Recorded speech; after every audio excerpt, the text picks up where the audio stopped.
चलिए, देखते हैं डेटा डिक्शनरी क्या होता है। डेटा डेटा डिक्शनरी, ये भी एक आईएमपी टॉपिक है आपके प्रोजेक्ट के अकॉर्डिंग। प्रोजेक्ट में डेटा डिक्शनरी और डीएफटी दोनों चीज़ें आपकी रहती है।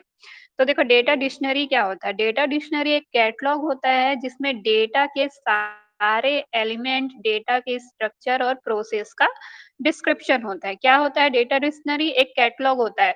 जैसे आप लोग देखे होंगे कि साड़ीज़ होती है, ड्रेस होते हैं, उसका सबसे पहले शॉपकीपर क्या करता है, एक कैटलॉग दिखा देता है।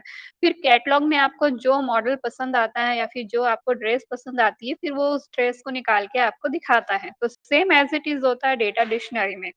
डेटा डिक्शनरी क्या होता है? एक सेम एज़ इट इज़ एक कैटलॉग होता है। कैटलॉग होता है, इसमें क्या होता है, डेटा के सारे एलिमेंट, डेटा के जितने भी एलिमेंट होते हैं, डेटा के स्ट्रक्चर होते हैं, डेटा के प्रोसेस होते हैं, सभी चीज़ों के बारे में डिस्क्रिप्शन होता है। मतलब एक तरह से बोल सकते हैं कि ये एक डेटाबेस होता है, जिसमें डेटा का सारा डिस्क्रिप्शन इसमें रहता है डेटा डिक्शनरी में। जैसे मान लो आप एक प्रोजेक्ट बना रहे हो, हॉस्टल मैनेजमेंट का प्रोजेक्ट बना रहे हो, कॉलेज मैनेजमेंट का बना रहे हो, हॉस्पिटल मैनेजमेंट का बना रहे हो या फिर कुछ बिलिंग सिस्टम बना रहे हो, जो भी आप प्रोजेक्ट बना रहे हो, उसमें आप जितने भी मटेरियल फीड करेंगे, जितने भी डेटा आप उसमें एंटर करेंगे, वो सारे जो डेटा है, वो आपके कहाँ जाके सेव होते हैं? डेटा डिक्शनरी में, ठीक है? अब डेटा डिक्शनरी का जो टर्मिनोलॉजी है, डेटा डिक्शनरी का टर्मिनोलॉजी है, वो क्या कहता है? 4 टाइप के डेटा डिक्शनरी के टर्मिनोलॉजी होते हैं। पहला होता है आपका data sorry data element, data element, data element होता है, दूसरा होता है आपका डेटा स्ट्रक्चर,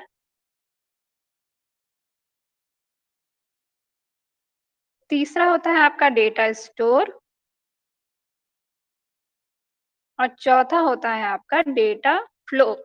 ये 4 टाइप के आपके टर्मिनोलॉजी होते हैं।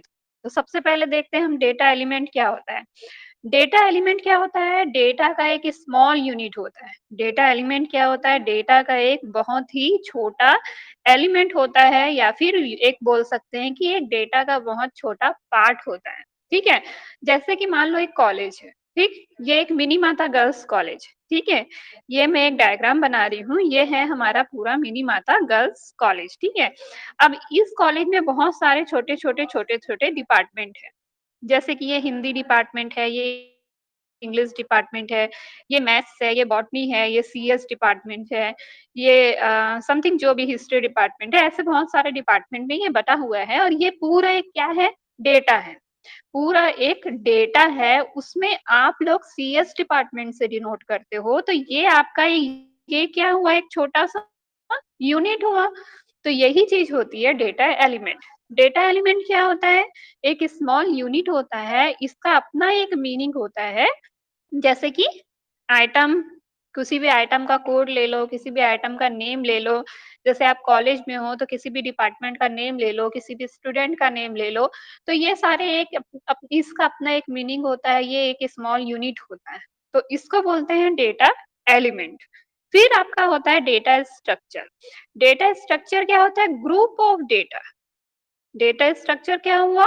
ग्रुप ऑफ डेटा एलिमेंट, ठीक है? ये स्मॉल एलिमेंट हुआ, डेटा एलिमेंट क्या हुआ? स्मॉल यूनिट हुआ, किसी भी डेटा का एक छोटा-सा यूनिट, उसका डेटा यूनिट डेटा एलिमेंट कहलाता है, जिसका अपना एक महत्व होता है, जिसका अपना एक वैल्यू होता है, मीनिंग होता है, ठीक है? दूसरा आप पढ़ रहे हैं डेटा स्ट्रक्चर। डेटा स्ट्रक्चर क्या कहता है? ग्रुप ऑफ डेटा एलिमेंट, ठीक है? जो सिस्टम के यूनिट को बताता है। ग्रुप ऑफ डेटा एलिमेंट, मतलब ये जो स्मॉल स्मॉल यूनिट है ना, डेटा एलिमेंट जो होते हैं, उसको अगर हम छोटे-छोटे यूनिट को आपस में मिला दें, तो वो हमारा बन जाता है ग्रुप ऑफ डेटा एलिमेंट, मतलब कि डेटा स्ट्रक्चर, ठीक है? फिर से एक बार बता देती हूँ, जब हम छोटे-छोटे स्मॉल यूनिट को एक साथ मर्ज करके कंबाइन कर देते हैं, तो वो हमारा कहलाता है ग्रुप ऑफ डेटा एलिमेंट या फिर डेटा स्ट्रक्चर। ये होता है हमारा डेटा स्ट्रक्चर। जैसे हम कैसे इसको डिनोट कर सकते हैं, एक ये वाला एग्ज़ाम्पल भी आप ले सकते हो या फिर जैसे आप कोई सोप यूज़ कर रहे हो, ठीक है? आप कोई सोप यूज़ कर रहे हो, इसमें बहुत सारे सोप आते हैं, बहुत सारे टाइप के आते हैं जैसे लक्स हुआ पियर्स हुआ, समथिंग जो भी, डव हुआ, बहुत सारे सोप आते हैं। अब इन सारे सोप को आप एक साथ अगर एक मार्केट में इसको रिप्रेज़ेंट करते हो, जैसे बिग बाज़ार, जियो मार्ट, यहाँ पे आप इसको रिप्रेजेंट कर रहे हो तो ये आपका क्या हुआ ग्रुप ऑफ डेटा हुआ कि नहीं ग्रुप ऑफ डेटा। तो यही ग्रुप ऑफ डेटा क्या कहलाता है डेटा स्ट्रक्चर। क्लियर है डेटा एलिमेंट और डेटा स्ट्रक्चर। अब देखो डेटा स्टोर।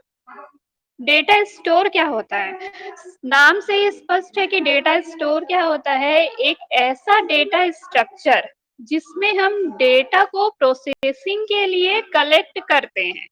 डेटा स्टोर नाम से ही स्पष्ट हो रहा है डेटा स्टोर क्या होता है एक ऐसा डेटा स्ट्रक्चर जिसको हम प्रोसेसिंग के लिए कलेक्ट करते हैं उसको बोलते हैं डेटा स्टोर।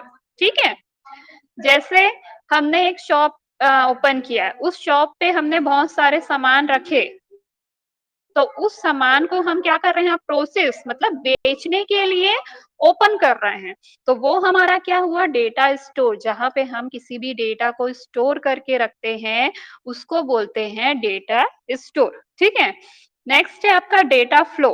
डेटा फ्लो क्या होता है ये एक ऐसा डेटा स्ट्रक्चर है जो डेटा के मूवमेंट को बताता है। क्या बोलिए यह एक ऐसा डेटा स्ट्रक्चर है जो डेटा के मूवमेंट को बताता है उसको बोलते हैं डेटा फ्लो। डेटा के मूवमेंट को जब कोई पर्टिकुलर चीज या फिर इसको बोल सकते हैं एरो या बबल डिनोट करता है जैसे मैं आप लोग को कल बताई थी डीएफटी में क्या करते हैं या फिर फ्लो चार्ट में जैसे एक डेटा है, एक इनपुट है, अब इसको मैं कैसे फ्लो हो रहा है बताने के लिए एरो के थ्रू इसको जॉइंट करती हूँ, तो मेरे को पता चल रहा है कि यहाँ से यहाँ मेरा डेटा फ्लो हो रहा है। तो यही होता है डेटा फ्लो। डेटा फ्लो क्या होता है? एक ऐसा डेटा स्ट्रक्चर है हम जिसमें डेटा के मूवमेंट को बताते हैं कि हमारा डेटा कहाँ से कहाँ फ्लो हो रहा है। ये होता है हमारा डेटा फ्लो। ठीक है? अब ये हुआ आपका terminology of data dictionary. Data dictionary बताई, डेटा डिक्शनरी के बाद उसका टर्मिनोलॉजी बताई। 4 टाइप के टर्मिनोलॉजी होते हैं, उसमें अलग-अलग उसका वैल्यू होता है, अलग-अलग उसका महत्व होता है। अब बता रही हूँ importance of data dictionary. Data dictionary में क्या चीज इंपॉर्टेंट होती है मतलब ये 6 स्टेप भी बोल सकते हैं या स्टेज भी बोल सकते हैं या फिर इम्पोर्टेंट भी बोल सकते हैं। डेटा डिक्शनरी क्यों इम्पोर्टेंट होती है, किस लिए इम्पोर्टेंट होती है, क्या-क्या इसके टॉपिक होते हैं। तो फर्स्ट इसमें लिख सकते हैं डेटा डिक्शनरी क्यों इम्पोर्टेंट होता है क्योंकि यह हमें वैल्यूएबल वैल्यूएबल इंफॉर्मेशन प्रोवाइड करता है। क्या करता है? वैल्यूएबल इंफॉर्मेशन प्रोवाइड करता है इसलिए ये बहुत आईएमपी होता है। अब इंफॉर्मेशन कैसे प्रोवाइड करता है मैंने आपको स्टार्टिंग में बताया डेटा एलिमेंट मेरी माता गर्ल्स कॉलेज का एग्जांपल दिया ना तो यही चीज होती है आपकी वैल्यूएबल इंफॉर्मेशन प्रोवाइड करता है कौन डेटा डिक्शनरी। दूसरा आप लिख सकते हैं सिस्टम को डिजाइन करने के लिए। सिस्टम को डिजाइन करने के लिए ये बहुत ही ज्यादा इम्पोर्टेंट होता है। क्यों क्यों इम्पोर्टेंट होता है? हमको पता रहता है कि हम कौन कौन सा यूनिट यूज कर रहे हैं। जैसे मैं एक शॉप ओपन कर रही हूँ मुझे पता रहेगा कि मैं कौन कौन सा प्रोडक्ट अपने शॉप पे बेचने वाली हूँ। तो मैं इसमें अपने शॉप का जो क्रिएटिव है या फिर जो अपने शॉप का मान लो मैं एक आर्किटेक्चर डायग्राम बना रही हूँ या फिर एक डिजाइन बना रही हूँ तो मैं आसानी से उस डिजाइन को बना सकती हूँ क्योंकि मुझे पता है कि मेरे शॉप पे क्या-क्या आइटम यूज होने वाले हैं क्योंकि डेटा डिक्शनरी में क्या होता है डेटा एलिमेंट होता है, डेटा स्ट्रक्चर होता है, डेटा स्टोर होता है, डेटा फ्लो होता है। तो मैं आसानी से ये सारी चीजों को कलेक्ट करके रख सकती हूँ, मेरे को पता रहता है। तो सिस्टम को डिजाइन करने के लिए डेटा डिक्शनरी बहुत ही ज्यादा इम्पोर्टेंट होता है। ठीक है तीसरा लिख सकते हैं प्रोग्राम को डेवलप करने में बहुत हेल्प करता है। प्रोग्राम को डेवलप करने में ये जो डेटा डिक्शनरी है वो बहुत ही ज्यादा हेल्प करता है। फिर fourth, same as it is ना, अलग अलग एलिमेंट और अलग अलग प्रोसेसर के हेल्प से कम्युनिकेट करने में हेल्प करता है। डिफरेंट डिफरेंट एलिमेंट और डिफरेंट डिफरेंट प्रोसेसर से हमको आपस में कम्युनिकेट करने में ये हेल्प करता है। डिफरेंट डिफरेंट एलिमेंट मतलब जैसे कि मान लो एक है आप सीएस ग्रुप में है, ठीक है, आप कंप्यूटर डिपार्टमेंट में है और एक आपको मैथमेटिक्स डिपार्टमेंट में है। अब कंप्यूटर डिपार्टमेंट में कंप्यूटर सब्जेक्ट में कुछ ऐसे मैथ्स हैं जो मैथमेटिक्स वाले टीचर से पढ़ सकते हैं आप। तो ये क्या किया, अलग अलग यूनिट में डिवाइडेड तो है, लेकिन ये यूनिट आपस में एक दूसरे से कनेक्ट कर सकते हैं, कम्युनिकेशन कर सकते हैं। मतलब सीएस वाले स्टूडेंट को मैथमेटिक्स वाले टीचर मैथ्स पढ़ा सकते हैं, या फिर मैथ्स में मान लो सीएस है तो सीएस वाले टीचर इनको सीएस पढ़ा सकते हैं, कंप्यूटर पढ़ा सकते हैं। तो वही चीज होती है प्रोग्राम, अलग अलग फोर्थ पॉइंट आप लिख सकते हैं, अलग अलग एलिमेंट को अलग अलग प्रोसेसर से हेल्प कम्युनिकेट करने में हेल्प करता है डेटा डिक्शनरी, ठीक है। और नेक्स्ट आप पॉइंट लिख सकते हैं, फिफ्थ पॉइंट आप लिख सकते हैं कि डेटा ये क्या करता है, सिस्टम को चेंज करने में भी हेल्प करता है। जैसे कि आप करेंट सिस्टम यूज कर रहे हैं, ठीक है, करंट सिस्टम को आपको अपडेट करना है, तो आप करंट सिस्टम को अपडेट करने के लिए सबसे पहले जो डेवलपर है उसको क्या करना पड़ेगा, डेटा डिक्शनरी पढ़ना पड़ेगा।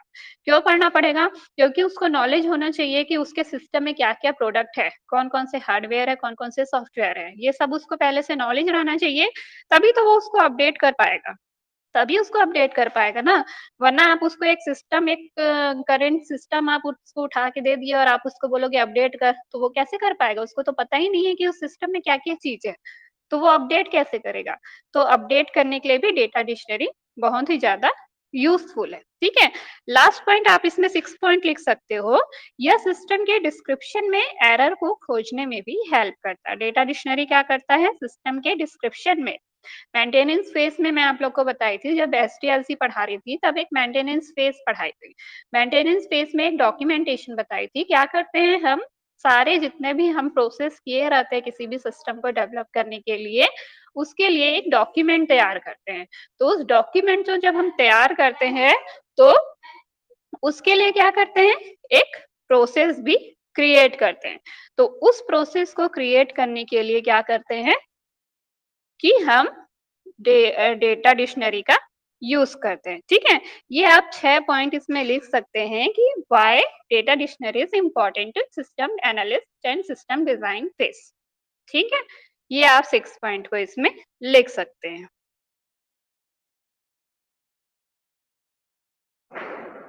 अब बताओ